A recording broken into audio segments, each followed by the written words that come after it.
Okay, so with this one, using Appendix D, you have to put the following three substances in order from weakest to strongest base. So pretty much from lowest pH to highest pH out of all these bases.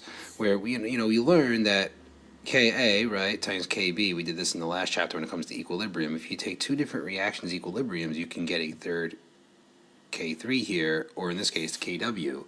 So here, this is what we're going to have to decipher, because on Appendix D, you know that it shows a dissociation constant for acids.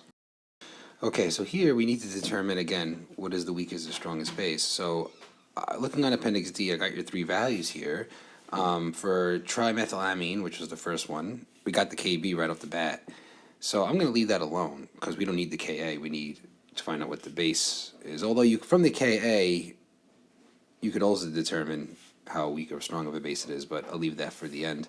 Formic acid, here in this case, the only one I found was in the dissociation of acids. They didn't have it in the base form, but it doesn't matter because you know Ka times Kb equals Kw. So if you know that the K of A here for formic acid equals 1.8 times 10 to the negative 4 times Kb, and you know Kw, which is always going to be 1.0 times 10 to the negative 14th at 25 degrees Celsius, you could solve for Kb. And you could do the same thing for hypobromous acid. When it dissociates, its constant is very low. But anyway, so in this case, the Ka here is very low, 2.5 times 10 to the negative 9th times Kb equals 1 times 10 to the negative 14th. So now you could isolate for Kb and find what the Kb for formic acid and hypobromous are respectively. So I'll do that now. Okay, so you got your three values of Kb. Here they are for each of these individual weak bases.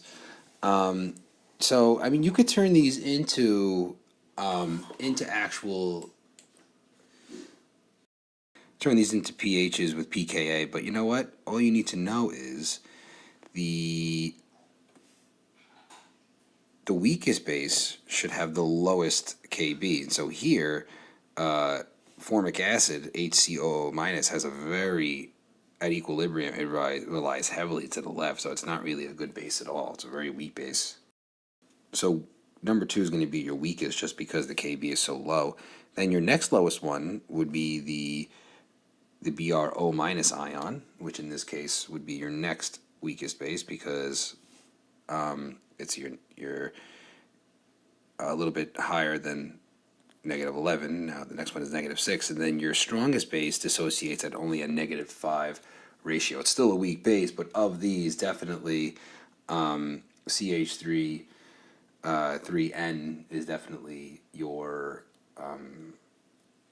strongest base, just by observing the Kb's. So as long as you know your Kb values, you know then, so that the higher the Kb, stronger the base.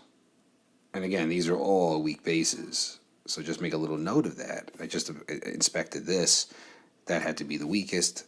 This is your next stronger one, and this is your strongest. So that's your answer right there, 2, 3, 1.